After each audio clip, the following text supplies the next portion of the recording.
pred ovaj pad, kako jedan melek zaplaće i kako jedan melek, isti od melek se nasmeja.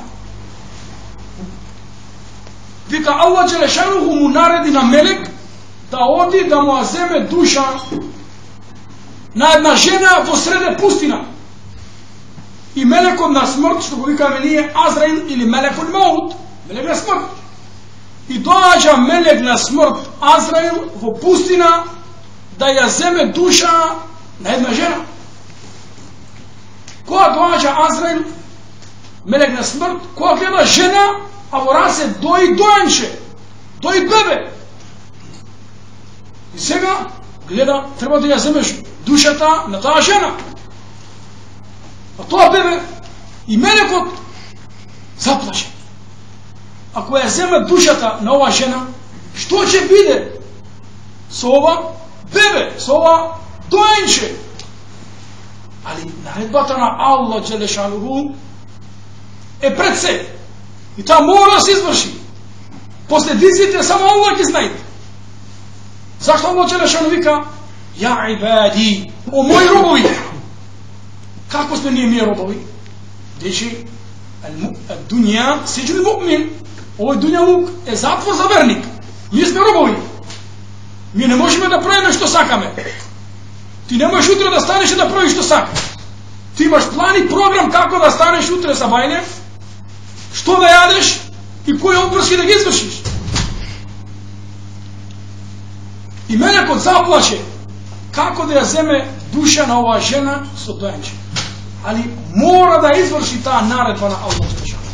И ја земе душата на таа жена. Доенчето се е во Аллахови раце. Бијадихи кулле шеј. Во негови раце е се. Аллах управува. Аллах секој што го дал на овој дуњалук, Аллах ќе му гарантира екзистенција, риск и живот. До оној момент до кој му е пропишан. И после едно известно време, после неколку години, Аллах му наредува на мелек на смрт, му вели оди во тоа филен место и да му ја земеш душата на еден стар човек кој достигнал 90 години. И оди мелек на смрт, Азраил, по наше, да му ја земе душа на старец од 90 години. Оди мелек на смрт и кога гледа тој старец, се наоѓа во една ковачница. Знаеш кај што се топи железо, кај што се прави секира, значи железни работи и предмети, кога гледа тој 90 годишен старец, со себе носи бастун, знаете бастун, потирач, и му вика на ковачот, му вели на ковачот: "Те молам коваче, под бастумот најдоле да ми ставиш железен подпирач, бидејќи кога ќе одам по земја, не сакам стапот да ми се нагризува, да не ми се скрши. Но што сакам доле под бастумот да има железен подпирач, значи кога ќе оди во земја да не го гризе земја дрвото, за да не се троши тој стап."